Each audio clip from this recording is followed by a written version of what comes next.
Hi there, and welcome back to another of my videos. Today I'm going to be taking a look at e-swat on the Amstrad, and I'm going to be giving this a sort of a short review and also playing it through to the end and completion. Unfortunately guys, it's looking like it's probably going to be in about 5 different video parts, even though the game's pretty easy and pretty short.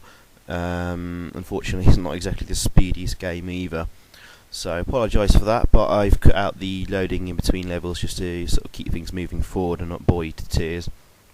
So anyway, this was released in the early 90s, towards the end of the Amstrad's commercial life. And as a kid I wasn't even aware there was an arcade game, and this was a conversion. I'd never heard of it, never played it, never seen it in the arcades, and playing it now on my main cab at home, I realised that was rubbish as well. Unfortunately the conversion's also rubbish. But anyway, the box art had grabbed me at the time because it looked kind of Robocop-y, and I'd loved Robocop on the Amstrad. I thought it was awesome. So anything Robocop type stuff I was going to buy with my pocket money, and I pretty quickly parted with what little pocket money I did have for this game, and I was pretty disappointed when I got it home, to be honest with you. I mean, what grabbed me at the time also was on the back of the box, screenshots there. I thought, they look pretty good. They're happy to show them off alongside the Amiga and Atari screenshots there, so maybe it's alright. And but I'm going to be a bit geeky here. Here's the Amstrad screenshot on the back of the box, sort of zoomed in. And apologise for being a bit nerdy and nitpicky here, but this kind of stuff really annoyed me at the time. I mean, there's the magazine advert, and it's got it listed as the Atari screenshot, which is a bit strange. But here's the actual in-game screenshot on the Amstrad. It looks pretty dreadful. Here's the Atari ST one. The sprites look pretty similar. The back of the box again. In-game screen looks pretty different, doesn't it? Horrible use of colours, etc. Alright, I'm getting a little bit nerdy about that there, but this is the kind of thing that used to piss me off back in the day. You'd buy a game and it looked nothing like what was advertised on the box or the poster or the advert or whatever.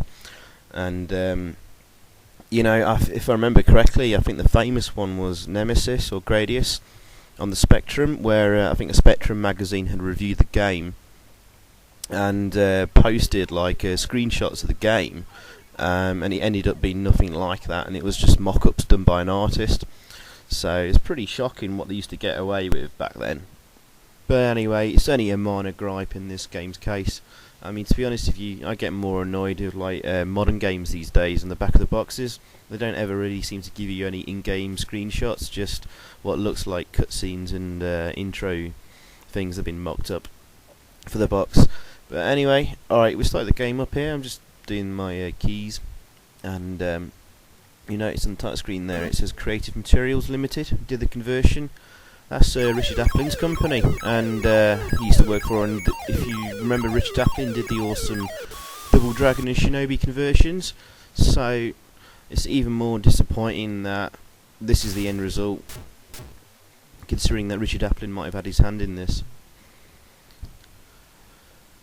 I think I've seen an interview where he mentions that he did do something towards the e-swat conversions on the Spectrum and Amstrad, but to me it looks like it's a bunch of other guys within Creative Materials that have done this conversion, and Richard's just handed over the source code to them, and they made a bit of a balls up. It's more likely that US Gold just gave them a few weeks to do the conversion in time for Christmas or some kind of deadline. Often the case of US Gold, all the conversions are pretty much crap, and you can tell it's just basically been rushed. I think the graphics have been ported from the Atari ST version to some extent. Richard Applin and Creative Materials often used to do that, like in the Double Dragon ones. It's probably why it looks a little bit messy and blocky and strange use of colours there. So yeah, by all accounts it's a bit of a rush job. It's far too slow. The collision detection is awful. I mean, even say I'm ducking there, if I fire at the same time a bullet's going above my head, it actually registers as a hit. You lose energy. I mean, there's so many stupid bugs in this game, it's ridiculous. But I think they've done their best in whatever short time they were given to do the conversion. I mean, everything's pretty much there from the actual arcade. All the end of level baddies and bosses and stuff, they're all nice huge sprites, which you'll see later, like the giant Donkey Kong type villain. But they're all pretty much useless. I mean, like here, I'm just standing here and just, you know, firing off bullets. And he's just standing there and taking it. Actually, this guy ends up being one of the more harder bosses, purely because it just takes a bit more time to kill him.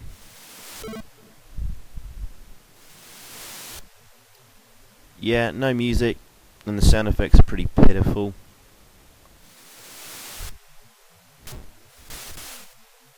That was a bit of a dodgy collision detection there as well.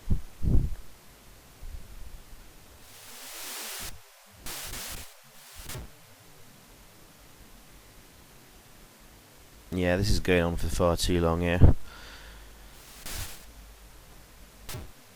Oh yeah, forgot to mention, this is the 128K version. For those of you not familiar with Amstrad's, the 464, the original one, was a tape machine with 64K of memory, and later they released a disc machine, the 6128, with 128K of mem.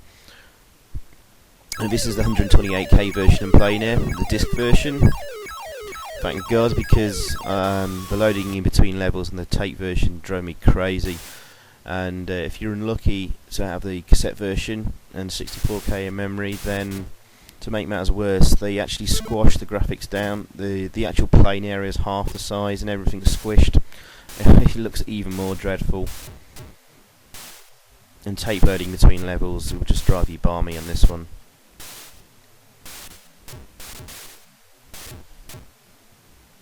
Thankfully, the benefit of emulators, you can, you know, cut out the loading between levels and speed things up if you want.